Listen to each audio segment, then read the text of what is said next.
High viewers, welcome back to my channel study world by Nikhil. ఈ వీడియోలో అసలు thrashing అంటే ఏంటి, దానికి సంబంధించిన ఫుల్ ఇన్ఫర్మేషన్ అయితే ఈ వీడియోలో అయితే మనం తెలుసుకుందాం. ప్రీవియస్ వీడియోలో మీకు థ్రాషింగ్ అనే కాన్సెప్ట్ అయితే చెప్తానని చెప్పాను కదా, ఆ వీడియో ఇదే. అసలు ఈ వీడియోలో కంప్లీట్గా అసలు థ్రాషింగ్ అంటే ఏంటి, దానివల్ల మనకి ఏం తెలుస్తుంది, దానికి సంబంధించిన ఫుల్ ఇన్ఫర్మేషన్ అయితే ఈ వీడియోలో అయితే మనం తెలుసుకుందాం. ఎవరికైతే ఈ కాన్సెప్ట్ యూజ్ అవుతుంది అనుకుంటున్నారో వాళ్ళు కూడా షేర్ చేయండి. ఓకే, మన ఛానల్ అయితే ప్లీజ్ సబ్స్క్రైబ్ అయితే చేసుకోండి. మీరు సబ్స్క్రైబ్ చేయడం వల్లే మాకు ఇంకా హెల్ప్ అవుతుంది, వ్యూవర్స్ పెరుగుతారు, చాలామందికి ఈ కంటెంట్ అనేది రీచ్ అవుతుంది.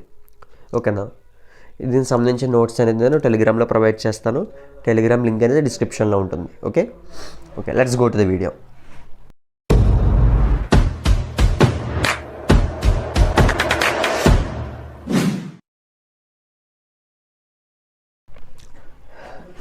అసలు థ్రాషింగ్ అంటే ఏంటి? అసలు థ్రాషింగ్ అంటే ఏంటి?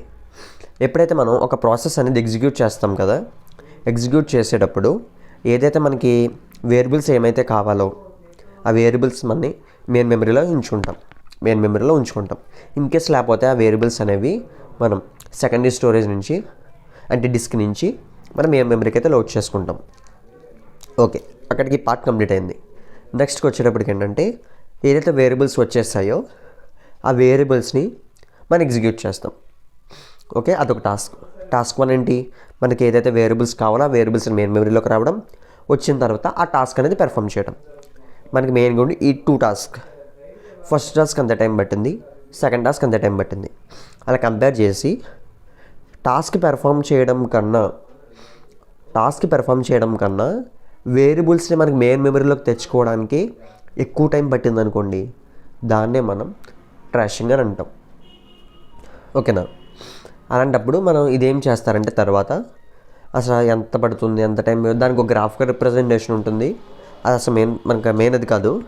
మనకు వచ్చేటప్పటికి ఏంటంటే ఇలాగ టైం కంపారిజన్, దీనికి ఎంత టైం పట్టింది, దీనికి ఎంత టైం పట్టింది, అలా చూసుకోవడమే మెయిన్గా థ్రాషింగ్ అంటే. ఓకేనా, ఈ పాయింట్ అయితే అర్థమైంది కదా. ఇలాగేం చేస్తామంటే థ్రాషింగ్ని క్యాలిక్యులేట్ చేస్తారనమాట. ఓకేనా, మనకి ఎప్పుడైనా సరే థ్రాషింగ్ అనేది తక్కువ ఉండేలా చూసుకోవాలి. మనకి తక్కువ ఉందనుకోండి, ఏమవుతుంది, మనకి వచ్చే వాల్యూస్ వచ్చేది కూడా అతి తక్కువ టైంలోనే మనకి రావడం అనేది అయితే జరుగుతుందన్నమాట. Okay, that is about the thrashing. ఇప్పుడు పాయింట్ వైజ్ రాయాలి కాబట్టి ఒక పాయింట్ వైజ్ చూద్దాం. ఓకే, ఫస్ట్ పాయింట్ అంతా మెయిన్ అదే చెప్తాడు. Mainly the thrashing is a concept while CPU spends the time to swapping the pieces or data from secondary memory to main memory regarding to the user instructions. User అనేవాడు instructions ఇస్తాడు కదా, మనకి ఏమి ఇస్తాడు, నాకు ఈ వాల్యూస్ కావాలి, ఈ వేరియబుల్స్ కావాలి. అప్పుడు ఏం చేస్తాం, మనం సెకండరీ మెమరీ నుంచి మెయిన్ మెమరీకి పంపించుకుంటాం. Okay, it spends more time comparing to the execution of that process. ఇక్కడ ఏమవుతుంది, ఏదైతే ఎగ్జిక్యూషన్ టైం ఉంటుందో దానికన్నా మన వేరియబుల్స్ని స్వాపింగ్ చేసుకోవడానికి వాటికి ఎక్కువ టైం తీసేసుకుంటుంది. Okay, next the piece or data which not required for us swap out from the main memory then just before we swap in the piece or data into main memory. ఇక్కడ ఏ పాయింట్లో ఏమంటున్నాడు, మనకి ఒక variables అనేవి కావాలి, ఆ variables దాంట్లో మెయిన్ మెమరీలో లేవు, మనకి వేరే వేరియబుల్స్ ఏవే ఉన్నాయి. మనకి ఇక్కడ ఏం కావాలి, మనకి ఏవైతే వేరియబుల్స్ కావాలో ఆ వేరియబుల్స్తో మనం ఎగ్జిక్యూట్ చేయగలుగుతాం. అప్పుడు ఏం చేయాలి, మనకు అక్కలేని దాన్ని స్వాప్ అవుట్ చేసి, ఎప్పుడైతే స్వాప్ అవుట్ చేస్తున్నావో దానికి ప్యారలల్గానే నువ్వు స్వాపింగ్ చేసేయాలి. ఓకేనా, అది ఆ point meaning. Next point, at the time of the execution of A process does not have enough pages for the required process the page fault rate is so high.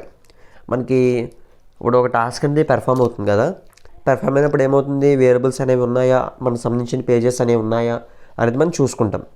అలా చూసుకునేటప్పుడు మనకు కావాల్సినవి లేవనుకోండి, అప్పుడు ఏమవుతుందంట, పేజ్ ఫాల్ట్ రేట్, ఏదైతే page fault rate ఉందో ఆ page fault rate అనేది చాలా ఎక్కువగా ఉంటుంది అనమాట. ఓకేనా, అలా ఎక్కువగా ఉంటే ఏమవుతుంది, మనకి యాక్యురసీ అనేది ఫాస్ట్గా ఉండదు, స్లోగా ఉంటుంది. అది పేజ్ ఫాల్ట్ రేట్ అంటే. ఓకేనా, ఇవి థ్రాషింగ్ అనగానే మనకు రాయాల్సిన మెయిన్ కాన్సెప్ట్. ఇప్పుడు మీకు స్వాప్ ఇన్, స్వాప్ అవుట్లు అన్నీ చెప్పా కదా, అది మీకు ఇప్పుడు పిక్చరల్ రిప్రజెంటేషన్లో అయితే చూపిస్తాను. ఓకే,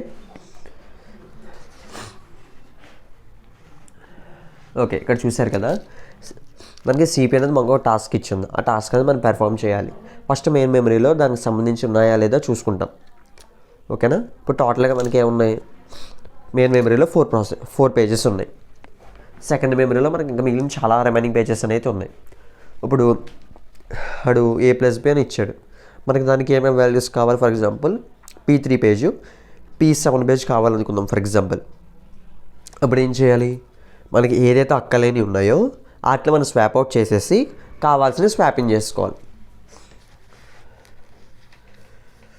ఇక్కడ చూసారు కదా, P1ని స్వాప్ అవుట్ చేసేసి ఆ ప్లేస్లో దీన్ని తెచ్చుకుంటున్నాం, దీన్ని స్వాప్ అవుట్ చేసేసి దీన్ని ఇలా తెచ్చుకుంటున్నాం. ఓకేనా. అలాగే మనం స్వాప్ అవుట్ చేసుకోవాలి. అలా చేసుకుంటే మెయిన్ మెమరీలోకి వస్తుంది. అప్పుడు మనకి ఏదైతే టాస్క్ ఇచ్చాడో ఆ టాస్క్ అనేది మనం పెర్ఫామ్ చేయొచ్చు. Okay. Next, in the above diagram you can observe that if the main memory is completely filled with remaining data, you can swap out the required data related to execution, and then you can swap in the required content from the second memory. ఏదైతే మనకు అక్కర్లేదు దాన్ని swap out చేసేసి మనకు కావాల్సింది swapping చేసుకుంటాం. ఓకేనా. ఇక్కడ చూడండి గ్రాఫ్ ఉంది, degree of multi programming, CPU utilisation. ఇక్కడ ఏమవుతుంది మనకి, ఇప్పుడు if more swapping is done CPU utilisation is decreases. మనకి చూసుకున్నట్లయితే మనకి CPU అనేది చాలా ఇంపార్టెంట్. దాని అసలు ఎక్కువ ఏం చేస్తారో అది ఎక్కువ టైం తీసుకోకుండా ఈ ప్రాసెస్ అనేది మనం చేస్తాం. ఇలా చేసేటప్పుడు ఏంటంటే CPU టైం అనేది మనం వేస్ట్ చేయకూడదు. ఎందుకంటే CPUని ఎప్పుడు దేనికి వాడుకోవాలి, ఎగ్జిక్యూషన్ దానికే వాడుకోవాలి. దానికి వాడుకోకుండా దాని టైంని స్వాప్ అవుట్లు అలాంటివి చేసామనుకో దాని యొక్క వాల్యూ అనేది, దాని యొక్క డిగ్రీ అనేది తగ్గిపోద్ది అనమాట. CPU యూటిలైజేషన్ అనేది మనం చాలా తక్కువ యూజ్ చేసుకున్నట్టు. Okay, that is about this concept. ఇంకా అంతే, that is about the thrashing. ఓకేనా. ఈ వీడియో మీకు నచ్చితే కంపల్సరీగా లైక్ చేయండి. మన ఛానల్ అయితే సబ్స్క్రైబ్ చేసుకుని మీ ఫ్రెండ్స్ని కూడా సబ్స్క్రైబ్ చేసుకోమని అయితే చెప్పండి. ఓకేనా. దీనికి సంబంధించిన నోట్స్ అనేది నేను మన టెలిగ్రామ్ ఛానల్ అయితే పోస్ట్ చేస్తాను. ఈ పాయింట్ అయితే గుర్తుపెట్టుకోండి. ఓకేనా. ఇక్కడ నేను చిన్న చేంజ్ చేశాను కదా, ఆ చేంజ్ అనేది ఒకసారి మీరు నోట్స్లో చదువుకునేటప్పుడు ఈ చేంజ్ అయితే కొంచెం చూసుకోండి. Okay, that's all about this video. Thanks for watching this video. Bye friends.